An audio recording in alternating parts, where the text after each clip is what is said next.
sa première fois, qu'au fond, je peux concrétiser une idée. Et c'est peut-être la chose la plus complexe dans cette exposition, c'est d'arriver à faire passer sensiblement, dans le sensible, des idées. Alors, en fait, j'ai deux idées qui m'ont guidée dans cette exposition. La première, c'est que la traduction, c'est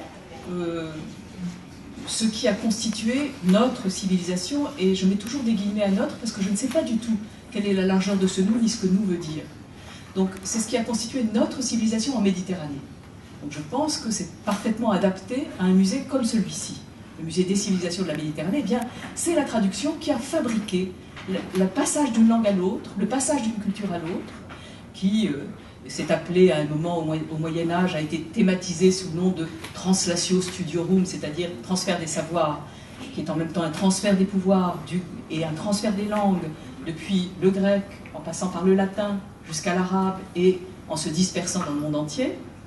Donc ça a constitué notre civilisation en Méditerranée. Premier point.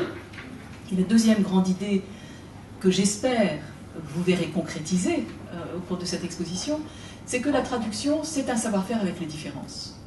Et que c'est ce dont nous avons besoin aujourd'hui. Au lieu de cantonner l'autre dans un blablabla inintelligible, c'est ce que veut dire barbare pour un grec, hein, au lieu que l'autre soit un barbare, eh bien, il est parmi nous, entre nous, avec nous, et c'est pour ça que je ne connais pas l'ampleur du nous, et nous restons entre. Il s'agit de savoir-faire avec les différences, de stationner entre les langues, entre les cultures, et de les faire se croiser. Alors, l'une des phrases qui est insuffisante, mais qui est quand même intéressante, qui peut guider dans cette exposition, mais vous en verrez un certain nombre au mur, et celle-là, vous ne la verrez pas, c'est une phrase de Umberto Eco qui dit « La langue de l'Europe, c'est la traduction ». Bon. Il n'y a pas deux langues, il n'y a pas une seule langue, et il n'y a pas non plus simplement des langues, mais il y a un entre-langue. Cette entre-langue, c'est la traduction, et c'est ça, ce savoir-faire avec les différences, qui constitue au fond notre, enfin, disons, un apprentissage de ce que ça pourrait être qu'être citoyen aujourd'hui au XXIe siècle. Voilà les deux grandes idées que vous allez voir se concrétiser dans l'exposition, et vous allez voir se concrétiser à travers beaucoup d'œuvres très différentes les unes des autres. Elles peuvent aller du plus quotidien, c'est-à-dire des enseignes, des indications de route, des panneaux comme ça, indicateurs, par exemple, jusqu'à des choses extrêmement fines, extrêmement antiques. Par exemple, les lamelles de Pyrgie, qui sont ce qu'on a trouvé au VIe siècle à la fondation d'un temple étrusque. D'ailleurs, on n'a pas déchiffré l'étrusque. Vous savez que l'étrusque est une langue encore non déchiffrée. C'est des lamelles en deux langues, mais qui racontent en deux langues pourquoi on a fondé ces temples. Mais bon, on ne sait pas encore tout à fait les déchiffrer. Pierre de Rosette, etc. Bon, vous voyez, des choses à la fois très antiques, très précieuses, et aussi très quotidiennes.